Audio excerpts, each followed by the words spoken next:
नमस्कार दोस्तों, कैसे हैं आप लोग। उम्मीद है कि आप लोग अच्छे होंगे, स्वस्थ होंगे। तो दोस्तों, कमेंट में प्रश्न है आपका। बहुत दिनों से कई लोगों का प्रश्न रहता है कि स्क्रू लगने के बाद कैसे एक्सरसाइज कर सकता है। जिनका स्क्रू अभी नया लगा है, कितने दिन बाद स्क्रू कर एक्सरसाइज कर सकता है ऑपरेशन के बाद, और कितने साल तक झुक सकता है या कमर को इधर उधर हिला सकता है। देखिए, इसमें ऑपरेशन के ऊपर निर्भर करता है कि ऑपरेशन कैसा हुआ है, आपका फ्रैक्चर कैसा है था। किसी का फ्रैक्चर जो होता है, जैसे हमारा L1D12 है, तो उसमें हमारा 2 गुट का फ्रैक्चर था, एक 12 और एक L1। इसी तरह किसी का जो होता है कि किसी का 3 गुट का फ्रैक्चर होता है, या किसी का ऐसा होता है कि एक फ्रैक्चर कमर में होता है और दूसरा फ्रैक्चर ऊपर सर्वाइकल में होता है, या फिर D1, D6, D5 हो जाता है, या किसी का 4 गुटका का फ्रैक्चर होता है। किसी का जो है सो ओरिजिनल जो बोन होता है स्पाइन का, वो बोन काट करके निकाल देते हैं और आर्टिफिशियल बोन लगाते हैं। किसी को इतना ज़्यादा फ्रैक्चर होता है। तो हर केस में अलग अलग ढंग का ऑपरेशन होता है, अलग अलग ढंग का इलाज होता है। तो इसमें एक्सरसाइज कब करना है, कितना दिन बाद करना है, ये आपका डॉक्टर ही बताएंगे, और जो फिजियोथेरेपिस्ट है वो आपको बताएंगे कि क्या करना, कितना दिन बाद करना है। हाँ, जैसे हमारा था कंप्रेशन था। कंप्रेशन में होता है कि आपका स्पाइन जो है सो वो बिल्कुल टेढ़ा हो जाता है, और टेढ़ा होने के बाद एक तरफ से जो बेंड होता है, तो एक तरफ से आपके स्पाइनल कॉर्ड को जो है सो वो बिल्कुल दबा देता है। इसमें या तो पूरा दब जाता है, या थोड़ा स्पाइनल कॉर्ड जब दब जाता है, बाद बाकी थोड़ा सेंसेशन नीचे जाता रहता है, जिसको इनकम्प्लीट कहते हैं, इनकम्प्लीट इंजरी।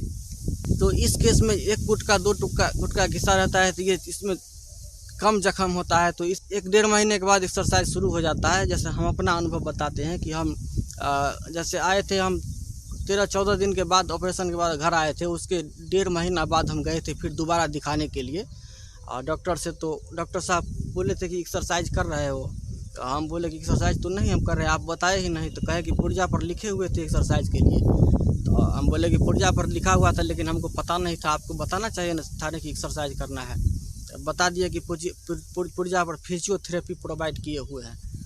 तो उसके बाद हम आए तो फिजियोथेरेपी डॉक्टर से संपर्क किए, और डॉक्टर साहब घर पर आने लगे। उसके बाद जो वो बताए उसी के अनुसार करने लगे, और वही बताए थे कि यूट्यूब पर खोजिए physiotherapy treatment for spinal cord injury. तो यूट्यूब पर हम खोजे थे, और यूट्यूब पर बहुत लोगों का ये चैनल मिला, एक्सरसाइज मिला, निखिल भाई का चैनल मिला। उनको हम बराबर देखते थे, और देखते देखते उन्हीं के बताए हुए नक्शे कदम पर हम चलने लगे और एक्सरसाइज करने लगे। 2 से 3 महीने में हमको बहुत अच्छा इम्प्रूवमेंट आया। उसके बाद फिजियोथेरेपी डॉक्टर आने लगे। उसके 1 महीना के बाद वो हमको खड़ा होकर के चलाने लगे, लकड़ी के सहारे, बिना कैलिपर के, एक डंडे के सहारे चलते थे। एक तरफ एक आदमी होता था, कंधा पकड़ते थे, और एक तरफ एक हाथ में एक डंडा होता था, चलते थे। 3 महीने बाद के हम डंडा भी छोड़ दिए, फिर बिना डंडा के चलने लगे।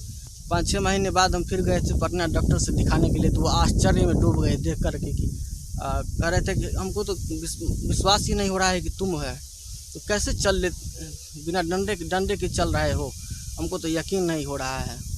तो समझो चमत्कार हो गया तुम्हारे साथ। कोई केस ऐसा होता है जिसमें कि होता है। तो दोस्तों, इसमें ऑपरेशन के ऊपर निर्भर करता है कि आपका इंजरी किस टाइप का था, किस टाइप का ऑपरेशन हुआ है।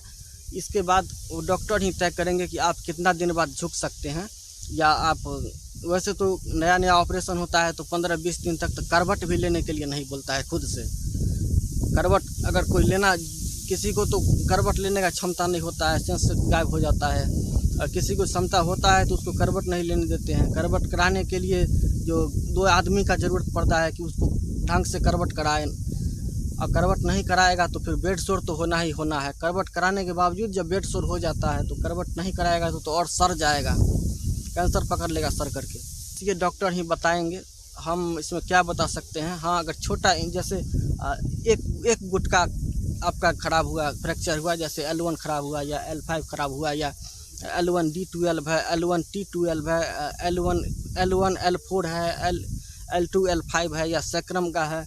तो इस समय झुकना जो है सो 2 महीने 3 महीने के बाद स्टार्ट हो जाता है। तो इसमें झुकना कैसे होता है, तो बैठ करके जो पालथी मार करके बैठते हैं, या वज्रासन में, तो झुकने का अभ्यास करते हैं। बैठ करके पहले झुकने का अभ्यास किया जाता है कि हमारा स्पाइन जो है सो धीरे धीरे मूव करे। ऐसा नहीं कि एक के बार झुक गए धरती में नाक सटा दिया, ऐसा नहीं होता है। धीरे धीरे स्पाइन को मूव कराना होता है, धीरे धीरे। और इसके बाद जो है सो झुकने का प्रयास कराते हैं डॉक्टर साहब। सबसे पहले एक्सरसाइज जो शुरू में कराते हैं वो कमर का एक्सरसाइज ही करवाते हैं, कमर का और पैर का एक्सरसाइज। जो प्राइमरी एक्सरसाइज है, सबसे पहले कमर का एक्सरसाइज, पैर का एक्सरसाइज, आपके एंकल का एक्सरसाइज। उसके बाद और जो भी एक्सरसाइज है वो 6 महीना 1 साल के बाद होता है, जो हम और भी करते हैं। लेकिन प्राइमरी जो पहला एक्सरसाइज है वो वही एक्सरसाइज है, कमर का और पैर का, एंकल का एक्सरसाइज। तो स्क्रू सबको लगा होता है, हम लोग को भी स्क्रू लगा हुआ है, हर पेशेंट को स्क्रू लगता है। तो एक्सरसाइज सब करते हैं। आपको देखिए कि और आपको अपना कैसा विश्वास है कि हम एक्सरसाइज कर सकते हैं कि नहीं कर सकते हैं। सब चीज़ दूसरे के भरोसे नहीं रखिए कि वो बताएगा, डॉक्टर बताएंगे। अपना दिमाग जब तक नहीं लगाइएगा। हम घर पर हमको डॉक्टर साहब वहाँ से भेजे थे ना हॉस्पिटल से, तो कहे थे कि ज़मीन पर पैर नहीं रखना है। और 1 महीना जब बीत गया तो रात करके हम खुद से उठकर बैठने का कोशिश करते थे, जब सब सो जाता था तब। और सबके सामने करते थे तो कहते थे कि स्क्रू निकल जाएगा बाहर, स्क्रू निकल जाएगा बाहर। लेकिन सब सो जाता था तो हम खुद से उठकर बैठने का कोशिश करते थे, चलने का कोशिश करते थे। रात को नींद नहीं आता था और यही जुनून था कि किसी तरह खड़ा हो जाए। तो इस तरह से कुछ अपना आत्मविश्वास, अपना कॉन्फिडेंस भी होता है।